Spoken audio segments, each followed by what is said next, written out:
जय जय श्री राधे दोस्तों। ऊंची अटारी वाली की जय हो, राधा रानी की जय हो, महारानी की जय हो, अनंत कोटि ब्रह्मांडों की स्वामिनी की जय हो, अनंत कोटि ब्रह्मांडों की स्वामिनी की जय हो। हे गोविंद आपकी जय हो, हे गोपाल आपकी जय हो। राधे राधे, जय जय श्री राधे। राधे राधे, जय जय श्री राधे। जय जय श्री राधे, जय जय श्री राधे। राधा राधा, श्री राधा, श्री राधा, श्री राधा, श्री राधा। अनंत कोटि ब्रह्मांडों की मालकिन राधा रानी की जय हो। दोस्तों, कोई भी व्यक्ति इस सृष्टि में पूर्णता लेकर के नहीं आया है। हम सब अपूर्ण हैं। पूर्ण पुरुषोत्तम तो केवल मेरे राधा गोविंद देव हैं। अलावा इसके कोई भी पूर्णता का दंभ भरता है तो वो सबसे बड़ा पाखंडी है, क्योंकि पूर्णतम जो यदि कोई है तो वो मेरे परम पिता परमात्मा है, राधा गोविंद देव जी हैं। इस भाव को ध्यान में रख कर के हमें अपनी अपूर्णता का सदैव ज्ञान रखना चाहिए कि हम सदैव से अपूर्ण थे, अपूर्ण हैं और अपूर्ण ही रहेंगे। चाहे कुछ भी क्यों ना हो जाए, हम पूर्णतम कभी नहीं हो सकते, कंप्लीट हम कभी नहीं हो सकते, कभी भी नहीं हो सकते। अब जब हम पूर्ण नहीं हैं, अपूर्ण हैं, कमियों के भंडार हैं, अनंत कमियां यदि हमारे में है, तो फिर हम किसी दूसरे व्यक्ति की आलोचना कैसे कर सकते हैं? ये सबसे बड़ा शोचनीय प्रश्न है। शास्त्रों में भी इस बात का वर्णन किया गया है कि यदि कोई व्यक्ति किसी दूसरे व्यक्ति की आलोचना करता है तो ऐसी स्थिति के अंदर वो सबसे बड़ा अपराध करता है। आलोचना करने वाला बहुत बड़ा अपराधी है और आलोचना को सुनने वाला, हाँ में हाँ करने वाला, हाँ जी, हाँ जी, हाँ जी, बिल्कुल सही कह रहे हो आप जी, हाँ जी, वो तो बिल्कुल ऐसा है जी, हाँ जी, हाँ जी। तो यदि आपने हाँ जी लगा करके उसके वाक्य में पुट लगा दिया तो जितना अपराधी वो है उतने अपराधी आप हैं। इस बात को मान लें। इसलिए हो सके तो जीवन में आप आलोचना करने वाले से दूर रखें, अपने आप को उससे दूर रहें और कभी भी किसी भी तरह की आलोचना में अपने आप को उसमें शामिल ना करें। ना तो हाँ जी कहें, ना जी कहें। अपने निर्लिप्त भाव से उस स्थिति से अपने आप को बचा करके ले जाएं। यदि आप नहीं ले जा सकते तो आप ये मानिए कि आप बहुत बड़े भारी संकट और अपराध में अपने आप को संलिप्त कर रहे हैं।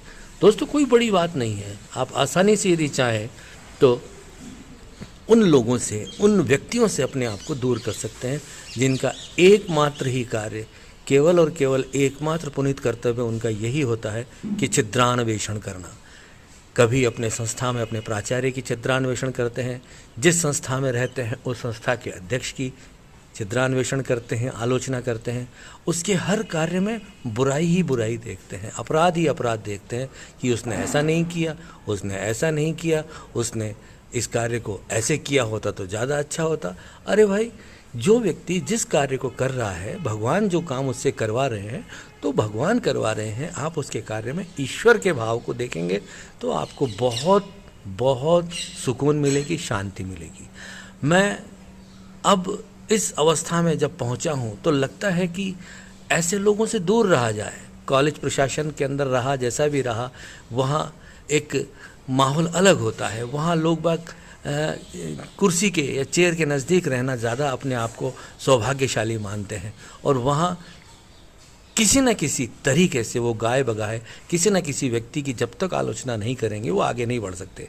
लेकिन मैंने जब इस स्थान पर आकर के देखा, बड़े बड़े संतों के पास बैठ कर के देखा, तो एक संत दूसरे संत की आलोचना करता है, छोटा संत बड़े संत की आलोचना करता है, बड़ा संत उससे बड़े संत की। अरे हद हो गई।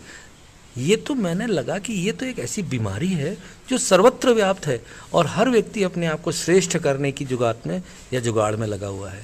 तो दोस्तों, मन का ये भाव था कि कभी भी आप इस भाव से किसी दूसरे व्यक्ति को ना देखें कि कोई व्यक्ति आपसे श्रेष्ठ है या उसके द्वारा किए गए कार्यों से आप यदि दुखी होते हैं, पीड़ित होते हैं और लगता है कि ये उसके कारण हुआ है, तो ये आपका सबसे बड़ा अपराध है।